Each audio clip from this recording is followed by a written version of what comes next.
Benvenuti in un mondo dove la fedina penale vale più di un disco di platino e dove un arresto in diretta a Instagram genera più profitti di un tour mondiale. Oggi entriamo nel mondo della trap, ma non lo faremo per parlare di musica. Non parleremo di autotune, di basi 808 o di chi sia il re della scena attuale. Oggi analizzeremo la trap per quello che è realmente, un prodotto finanziario ad alto rischio. Vedremo come le grandi major, Sony, Warner, Universal, abbiano smesso di cercare talenti artistici e abbiano iniziato a cercare vulnerabilità scalabili. Vedremo come la strada, quella che ci vendono come l'ultimo baluardo di autenticità e ribellione violenta, sia in realtà un set cinematografico cofinanziato da multinazionali che sanno esattamente come capitalizzare sul vostro bisogno di trasgressione. Se pensate che il vostro trapper preferito sia un fuorilegge che ce l'ha fatta contro il sistema, preparatevi a restare delusi. La realtà è molto più cinica. Lui è il dipendente più produttivo e ubbidiente del sistema stesso. È un asset aziendale che genera milioni proprio perché mette a rischio la propria vita e la propria libertà per nutrire un algoritmo famelico che ha fame solo di caos. Oggi faremo un'analisi spietata del business del sangue, del finto lusso e dei contratti blindati che trasformano il carcere in una banale strategia di marketing.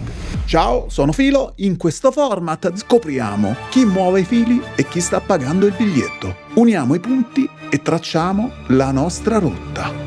Capitolo 1. L'estetica della povertà ed il patto col debito. Nel video precedente abbiamo visto come Kabilame abbia usato il silenzio per azzerare i costi di marketing. Nella trap, il capitale d'avvio non sono i soldi, ma il disagio. In economia esiste il concetto di brand equity e per un trapper la brand equity si costruisce con la fame. Ma c'è un paradosso maniacale. Per vendere la fame al grande pubblico devi ostentare una ricchezza che non possiedi ancora. È un'operazione di posizionamento sul mercato che segue regole ferree. Quando un trapper firma con una major, riceve quello che tutti chiamano anticipo. Molti pensano, è diventato ricco pure lui. Ma analizziamo i numeri con occhio clinico. Nelle major il contratto standard non è uno stipendio, è un prestito ad alto rischio mascherato. Per un artista che garantisce visualizzazioni istantanee parliamo di cifre che oscillano tra i 200.000 e i 500.000 euro,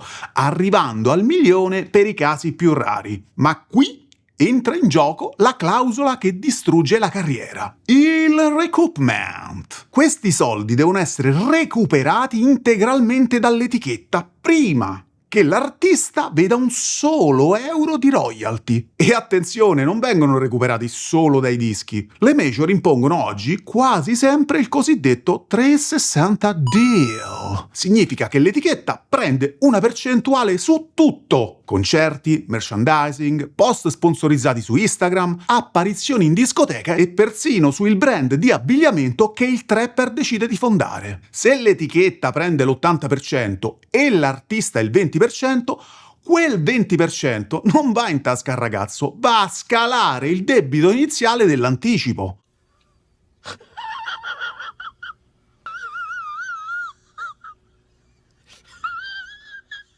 Se aggiungete che da quel 20% l'artista deve pagare il manager, il fonico, le spese di produzione del video, che costano decine di migliaia di euro, e lo stile di vita lussuoso che l'etichetta gli impone di mostrare per contratto, il risultato è matematico. Il trapper è un debitore di lusso, vive in una casa enorme che non è la sua, guida un'auto a noleggio pagata dall'etichetta e indossa gioielli che spesso deve restituire.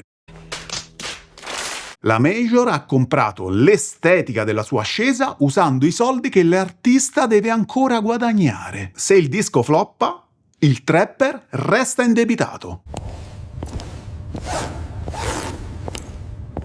Il rischio finale di finire in prigione non è un ostacolo per la multinazionale, è solo una voce di spesa del reparto marketing che genera hype a costo zero. Per ripagare deve accettare ogni tipo di sponsorizzazione o tour massacrante. La major ha il controllo totale sulla sua vita finché il contatore non segna zero. Capitolo 2. Sfera Ebbasta e la disneyficazione del ghetto. Se vogliamo parlare di chi ha capito tutto di questo meccanismo di deumanizzazione e profitto, dobbiamo parlare di Jonathan Boschetti, in arte Sfera Ebbasta. Sfera è metaforicamente parlando il Jeff Bezos della trap italiana. È stato il primo a capire che la strada non era un luogo da vivere per sempre, ma un prodotto confezionato da esportazione. Sfera ha applicato con precisione chirurgica quella che tecnicamente si chiama de-risking strategy, strategia di riduzione del rischio. Analizziamo le sue fasi di crescita. Fase 1. Acquisizione del core target.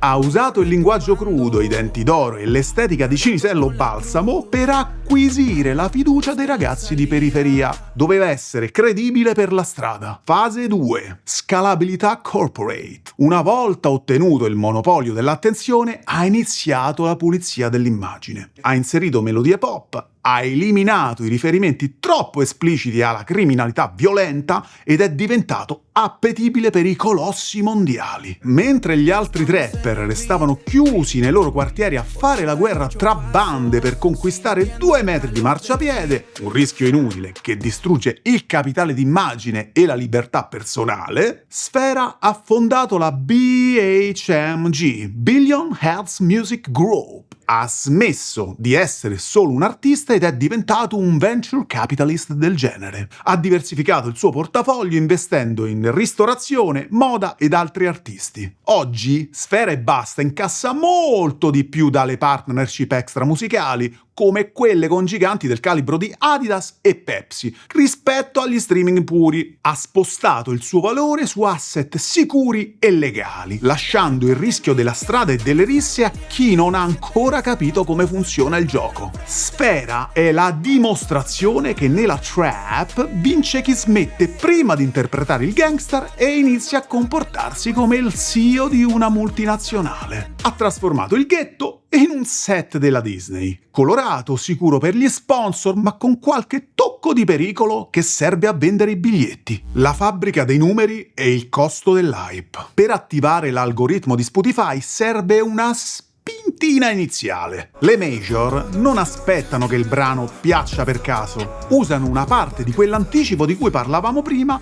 proprio per comprare l'hype. Si chiama streaming farming. Questo è il modo in cui il debito dei trapper viene bruciato per creare un successo che non esiste in streaming farms, spesso in paesi dell'est o dell'Asia. Con circa 5.000-10.000 euro si possono comprare pacchetti di centinaia di migliaia di stream nelle prime 24 ore. Questo spinge il brano nelle playlist editoriali tipo Top 50 Italia. Una volta lì, l'ascoltatore reale pensa che il pezzo sia un successo e inizia ad ascoltarlo davvero.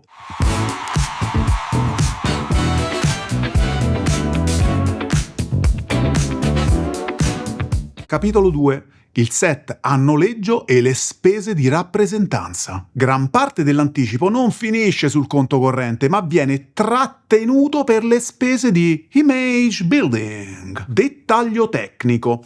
Il noleggio di Lamborghini, gioielli, spesso in conto visione o high out, di bassa qualità, l'affitto di ville per i video e i bodyguard vengono interamente accollati all'artista.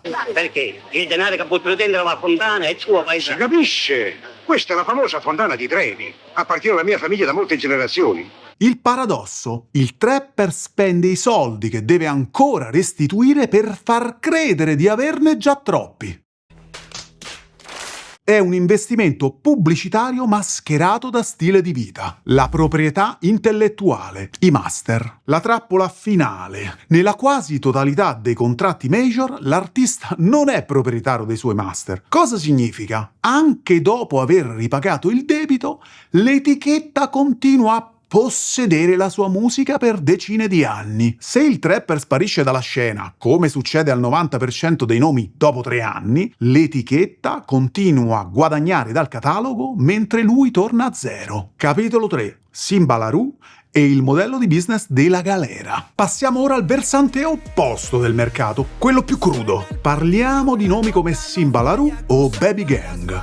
Qui il rischio non è un'estetica curata da grafici, è una realtà quotidiana fatta di accoltellamenti, sparatorie e sorveglianza speciale. Dal punto di vista di un programmatore del rischio sano di mente, questa condotta è una follia suicida, ma dal punto di vista cinico di una casa discografica, questo è oro colato. Analizziamo i dati con freddezza. Durante i periodi di arresti eccellenti o scontri reali tra bande rivali, l'incremento di ascolti medi giornalieri su piattaforme come Spotify e YouTube può toccare punte del più 200%. Perché accade? Perché l'algoritmo si nutre di attualità e conflitto. Un trapper che finisce in prigione genera un hype organico, una curiosità morbosa che l'ufficio marketing non deve nemmeno faticare a costruire. Il rischio biologico, ovvero la perdita della libertà o della vita, viene convertito istantaneamente in capitale d'attenzione. Le etichette hanno uffici legali tra i più pagati al mondo, che non lavorano affatto per redimere l'artista o portarlo sulla retta via. L'obiettivo è minimizzare i tempi morti in carcere per massimizzare quelli di produzione in studio. Se il trapper è dentro, non può fare concerti,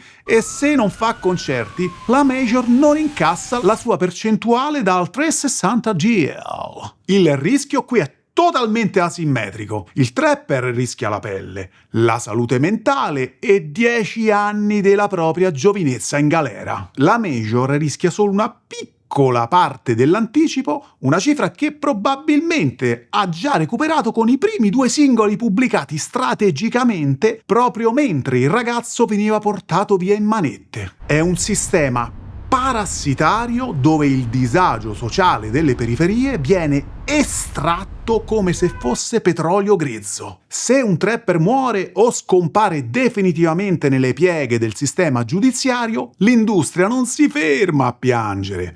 Passa cinicamente al prossimo quartiere, alla prossima rissa, al prossimo ragazzo disperato con zero percezione del rischio e molta voglia di riscatto facile. Il sistema industriale non perde mai, cambia solo testimonial. Capitolo 4. L'illusione del bad and good. Il danno che questo meccanismo arreca a chi guarda da fuori. In economia esiste quello che viene chiamato il bad and good, un bene il cui desiderio non cala quando il prezzo sale, ma aumenta proprio perché è assurdamente caro e inaccessibile. Mentre per un prodotto normale se il prezzo sale, la domanda scende, per un bene di Veblen la logica si inverte. Più costa, più la gente lo vuole, perché il prezzo alto è l'unica cosa che conferisce valore e status. Una borsa da 10.000 euro non serve a portarci la spesa, serve a dire al mondo che tu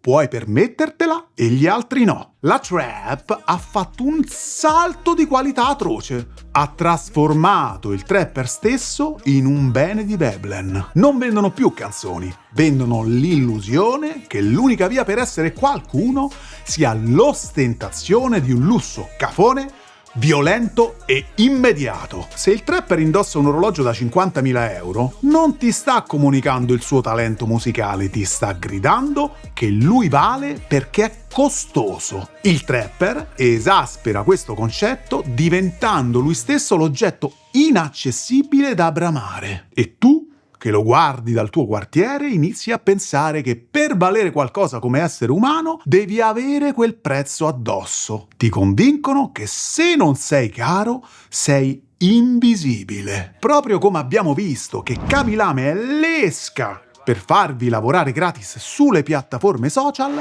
il trapper di successo è l'esca suprema per far credere ai ragazzi delle periferie, quelli che non hanno strumenti critici, che l'unica via d'uscita dalla povertà sia la devianza o la botta di fortuna algoritmica. Vi vendono l'idea che essere un criminale da studio sia una carriera percorribile, onorevole e remunerativa. Non vi dicono mai che per ogni trapper che gira in Lamborghini a favore di camera ce ne sono 10.000 che finiscono i loro giorni in una cella di 2 metri quadrati senza aver mai visto nemmeno un euro di royalty sul proprio conto corrente. Le major hanno compiuto un capolavoro di ingegneria sociale. Hanno trasformato la lotta di classe in un prodotto di intrattenimento di lusso. Guardate i ragazzi dei quartieri. Indossano tute griffate che costano 2 stipendi dei loro genitori, inneggiando a quartieri degradati da cui, se avessero un minimo di lucidità, vorrebbero solo scappare il prima possibile. È una dissonanza cognitiva totale, alimentata da un marketing spietato che punta ai vostri istinti più bassi. Hanno preso la rabbia reale delle periferie, l'hanno sterilizzata,